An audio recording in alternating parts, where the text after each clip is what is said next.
What's going on, 80K Sports Performance families? Ryan here with this week's Coach's Corner. And this week, as we're heading into a new school year, I wanted to talk about the importance of your athlete getting enough sleep. And the reason for that is if you look at the studies, upwards of 80% of middle and high school students are not getting at least 7 hours of sleep. Therefore, they're not getting enough sleep. Because if you look at the research, most athletes need 8 or more hours of sleep per night in order to be considered fully rested. And if they're not fully rested, we're looking at things like decreased performance in school, in sport, an increase in injury risk, a decrease in reaction time and decision making.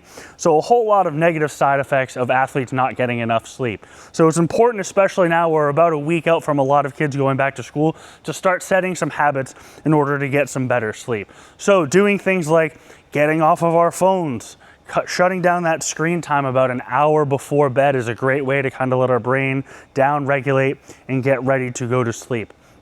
Also, just generally setting routine and kind of having a sleep routine so that way your body can kind of sense, okay, we're getting ready to wrap the day up, we're getting ready to go to bed.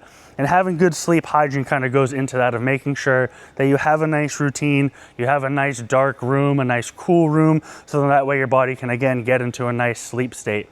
But a big thing that for a lot of our athletes, and they hate hearing, but getting rid of that screen, not scrolling on Instagram and TikTok and Snapchatting their friends all the way up into bed, that is a recipe for not being able to let your brain shut down and not being able to sleep. So making sure that you're setting yourself up for success with sleep, so then that way you're getting that good night's rest, so then the next day you're ready for school, you're ready for training, you're ready for sport. We're not at that increased risk of injury, decreased performance levels both in school and in sport. So as we head into this new school year, try to set yourself up for success.